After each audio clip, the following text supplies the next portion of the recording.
The giant beaver was bear-sized. It weighed up to 275 pounds, carried incisors 6 inches long, and roamed every major waterway in North America for over 1 million years. It lived alongside woolly mammoths and saber-toothed cats.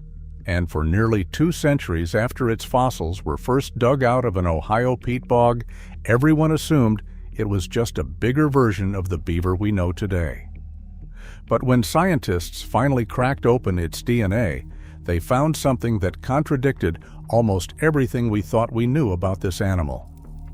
To understand why the DNA results were so surprising, you first need to understand what Castoroides actually looked like. Picture a modern beaver, then scale it up to the size of a large dog or a small bear. Stretch the body to over 7 feet. Give it hind feet much larger than any living beaver, but shorter legs, so it waddled on land and powered through water. Its tail was longer and narrower than a modern beaver's, shaped more like a muskrat's than the flat paddle you are used to seeing. And those incisors were different too. Modern beavers have smooth enamel on their front teeth, shaped to a chisel point that can slice through hardwood. Castoroides had thick, ridged enamel running in grooves down the surface. The teeth were enormous, but they were not built for cutting. Then there is the brain. CT scans of fossil skulls show that the giant beaver had a proportionally smaller and smoother brain than its modern relatives. Modern beavers have large, complex brains that support sophisticated behaviors like dam construction, lodge building, and food caching. The giant beaver's brain does not match that profile. A cavity inside the skull may have been used for sound production, but beyond that, the neurology tells a very different story than what you would expect from an animal in the beaver family. The first Castoroides fossils turned up in 1837, pulled from a peat bog in Ohio.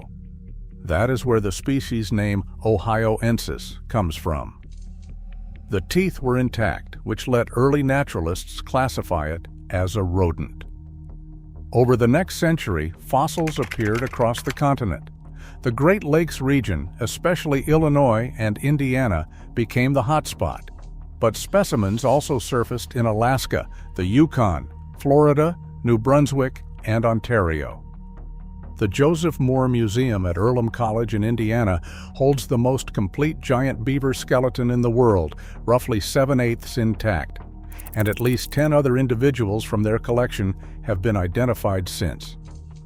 For the longest time, the assumption was simple. The giant beaver looks like a beaver. The giant beaver must behave like a beaver.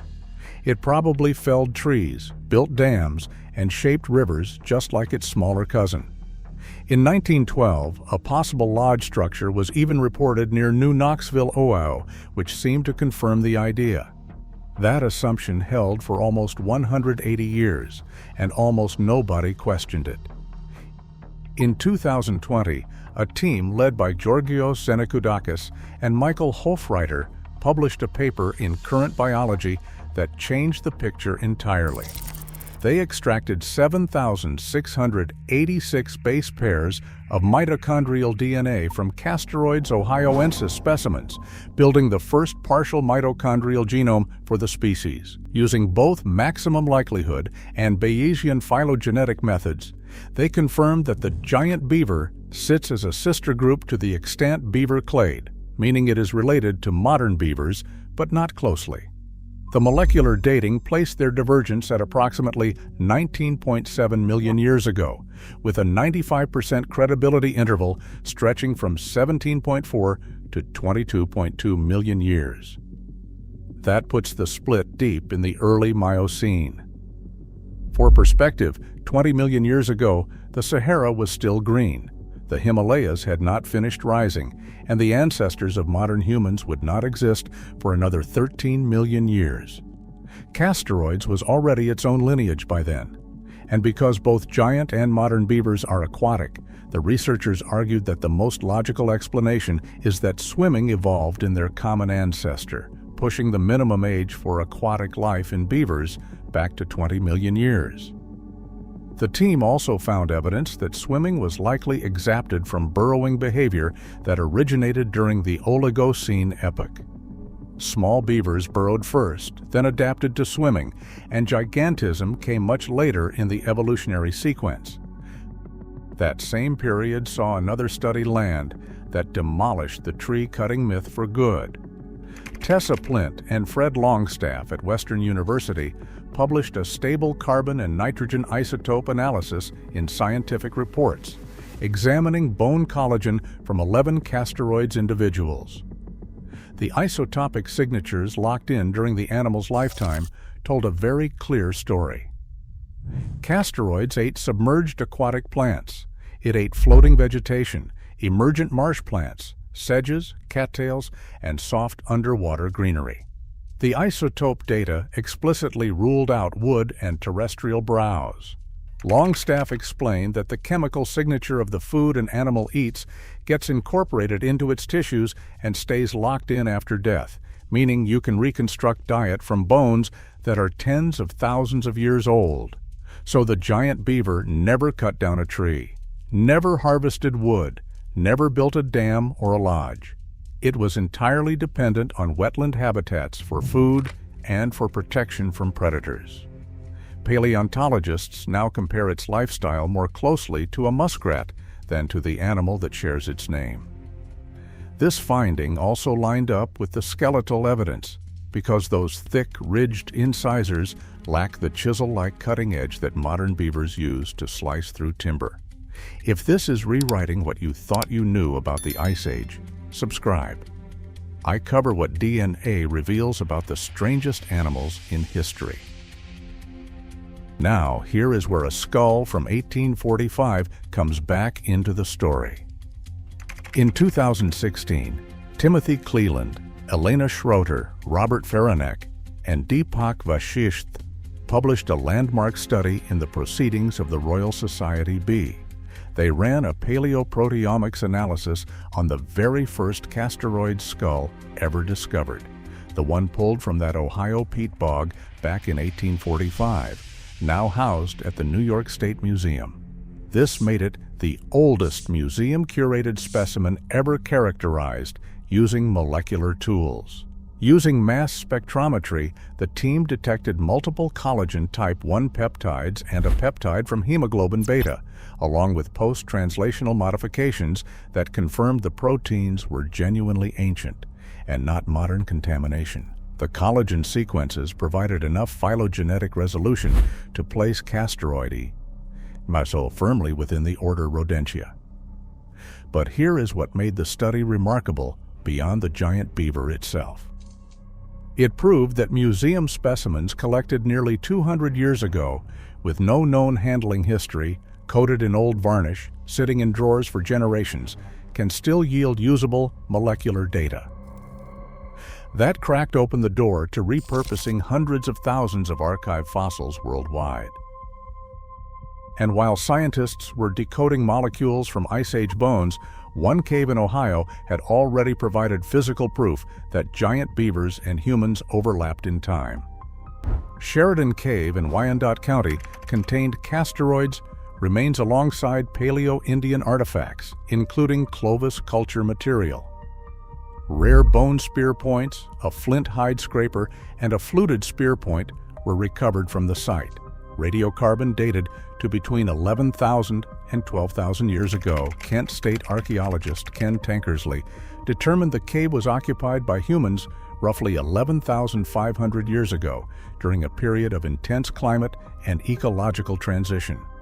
The cave also held remains of the flat-headed peccary, the giant short-faced bear, which was larger than any modern grizzly, the stag moose, and caribou.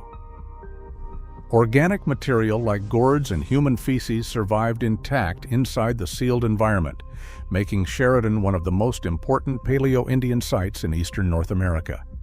But despite the physical overlap between giant beavers and early Americans, there is no conclusive evidence that humans hunted Castoroides. The bones were there, the spear points were there. Whether those two facts are connected remains an open question. What isn't an open question is whether indigenous peoples remembered the giant beaver. They did. First Nations, including the Innu, Mississaugas, Seneca, Eastern Cree, Chippewa, Anishinaabe, and Vuntut Gwich'in, all carry giant beaver traditions in their oral histories. In 1972, ethnologist Jane Beck proposed that Castoroides was the basis for an Algonquin myth in which a gargantuan beaver built a dam so massive on the St. John River that the lake behind it nearly reached the sea. The Wabanaki hero Glooskap struck the dam with his axe, creating the reversing falls. In an Eastern Cree creation story, the trickster Wissagotkak tried to trap a giant beaver by building his own dam. Several Anishinaabe accounts describe giant beavers that walked upright and stood as tall as the tallest man. Many scholars believe these stories preserve genuine biological memory of encounters with Castoroides, or at the very least, its fossils.